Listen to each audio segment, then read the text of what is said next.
आदरणीय बुजुर्गों, माताओं, बहनों, मेरे तमाम नौजवान युवा साथियों, सबसे पहले आप सबको चिराग पासवान का प्रणाम। साथियों, आज जब दूसरे चरण का मतदान हो रहा है, आप लोगों को कुछ कहने बताने की जरूरत नहीं है। आप सबने मन बना लिया है और जनता आज की तारीख में हम नेताओं से कई आगे है। जो विश्वास प्रधानमंत्री जी ने पिछले 10 सालों में अपने कार्यों से अर्जित किया है, जिसको हम सब प्यार से मोदी की गारंटी कहते हैं, वो विश्वास इतना ज्यादा है कि आज किसी को ये बताने की जरूरत नहीं है कि एनडीए के किस प्रत्याशी के प्रति आप मतदान करें, किसको आप जिताएं, क्योंकि ये मन आप लोग बना चुके हैं।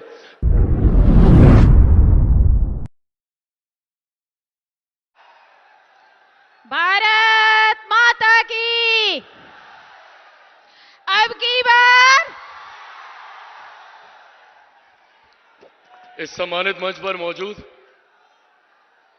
हम सबके गौरव, हम सबके अभिमान, हमारे भारत के प्रधानमंत्री आदरणीय श्री नरेंद्र मोदी जी मौजूद इस सम्मानित मंच पर अररिया से हमारे एनडीए के प्रत्याशी भाई प्रदीप सिंह जी, मौजूद यहां पर सुपौल से हमारे एनडीए के प्रत्याशी आदरणीय दिलकेश्वर कामत जी, मौजूद इस सम्मानित मंच पर तमाम एनडीए के वरिष्ठ नेतागण मौजूद, यहां पर तमाम आदरणीय मंत्रीगण मौजूद, यहां पर तमाम आदरणीय विधायकगण मौजूद, यहां पर भारतीय जनता पार्टी, जनता दल यूनाइटेड, लोक जनशक्ति पार्टी, रामविलास, हिंदुस्तानी अवाम मोर्चा, राष्ट्रीय लोक मोर्चा के तमाम मजबूत पदाधिकारी साथी, तमाम मजबूत कार्यकर्ता साथी, प्रेस मीडिया के तमाम पत्रकार साथी, आदरणीय बुजुर्गों, माताओं, बहनों, मेरे तमाम नौजवान युवा साथियों, सबसे पहले आप सबको चिराग पासवान का प्रणाम। साथियों, आज जब दूसरे चरण का मतदान हो रहा है, आप लोगों को कुछ कहने बताने की जरूरत नहीं है। आप सबने मन बना लिया है और जनता आज की तारीख में हम नेताओं से कई आगे है। जो विश्वास प्रधानमंत्री जी ने पिछले 10 सालों में अपने कार्यों से अर्जित किया है, जिसको हम सब प्यार से मोदी की गारंटी कहते हैं, वो विश्वास इतना ज्यादा है कि आज किसी को ये बताने की जरूरत नहीं है कि एनडीए के किस प्रत्याशी के प्रति आप मतदान करें, किसको आप जिताएं, क्योंकि ये मन आप लोग बना चुके हैं। कारण है इसके पीछे, कारण है जिस तरीके से हमारे प्रधानमंत्री जी ने एक के बाद एक देश में गरीब कल्याण की योजना लेकर आए, जिसने भारत की ना सिर्फ अर्थव्यवस्था को मजबूत करने का काम किया, बल्कि बुनियादी जरूरतों तक, महिलाओं के शौचालय तक की चिंता प्रधानमंत्री जी ने करने का काम किया। एक तरफ जहां हमारा एनडीए गठबंधन विकास के मुद्दे पर हर रोज आगे बढ़ने का काम कर रहा है, प्रधानमंत्री जी ने हम सबको लक्ष्य दिया कि 2047 तक हम लोगों को भारत को एक विकसित देश बनाना है। भारत विकसित देश तब बनेगा जब भारत का हर राज्य विकसित बनेगा, जब हमारा हर एक जिला विकसित बनेगा, हमारा हर एक प्रखंड विकसित बनेगा, हमारी हर एक पंचायत, हमारा हर एक गांव विकसित बनेगा। यह लक्ष्य प्रधानमंत्री जी का 2047 तक का है।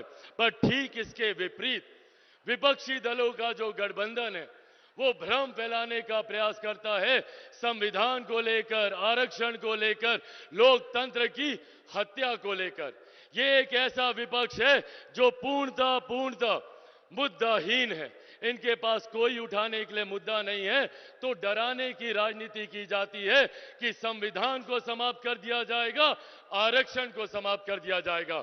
आज प्रधानमंत्री जी के इस मन से, प्रधानमंत्री जी के सामने, प्रधानमंत्री जी के ही शब्दों को दोहराते हुए आप लोगों को विश्वास दिलाना चाहता हूं कि जब तक हमारे देश के प्रधानमंत्री आदरणीय नरेंद्र मोदी जी हैं, तब तक ना देश में संविधान को कोई खतरा है, ना आरक्षण को कोई खतरा है। और आज इस मंच से मैं मेरे नेता, मेरे पिता आदरणीय रामविलास पासवान जी के संघर्षों की कसम खाकर आप लोगों को विश्वास दिलाता हूं कि जब तक चिराग पासवान जीवित है, ना आरक्षण पर, ना संविधान पर कभी कोई खतरा था, ना भविष्य में कभी कोई खतरा आएगा। ये वादा आप लोगों से करके जाता हूं। पर साथियों, ये समझने की जरूरत हम लोगों को भी है।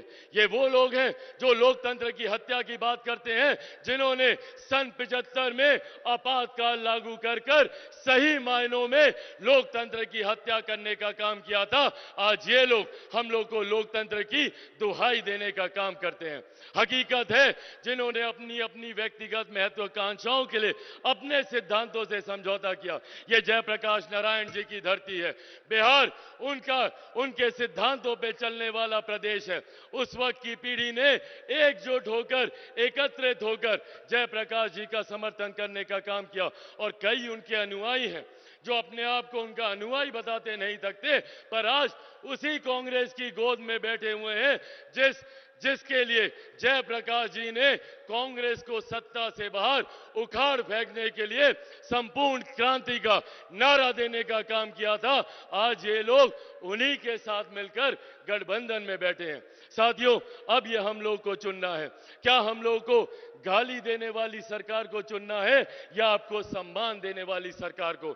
एक तरफ वही राजद है जिन्होंने 90 के दशक में मां बहन बेटियों का घर से बाहर निकलना बंद कर दिया था। आज वही लोग मां बहन बेटियों को खुलेआम गाली देने का काम करते हैं।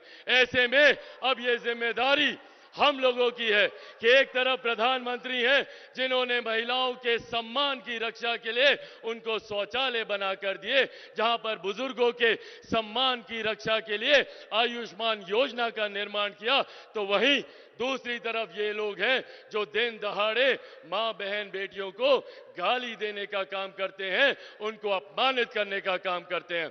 एक बार फिर से मैं आप सब से यह आह्वान करूंगा, जरूरी है देश की मजबूती के लिए, देश की सुरक्षा के लिए, महिलाओं के सम्मान के लिए, बुजुर्गों के अधिकार के लिए और युवाओं के भविष्य के लिए, किसान और मजदूरों के हक के लिए कि एक बार फिर से हमारे प्रधानमंत्री तीसरी बार देश के प्रधानमंत्री बने और हम तमाम प्रत्याशी उन्हीं के सेना के सदस्य हैं जो हम मिलकर हमारे प्रधानमंत्री जी के लक्ष्य 400 पार को हम लोग पूरा करेंगे, जिसमें बिहार की 40 सीटों का महत्वपूर्ण योगदान रहेगा। सब लोग तैयार है ना? एक बार दोनों हाथ उठाकर जोरदार ताली से हमारे प्रधानमंत्री जी को अपना विश्वास दें।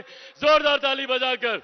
एनडीए गठबंधन जिंदाबाद, एनडीए गठबंधन जिंदाबाद, आदरणीय प्रधानमंत्री नरेंद्र मोदी जिंदाबाद, आदरणीय प्रधानमंत्री नरेंद्र मोदी जी जिंदाबाद।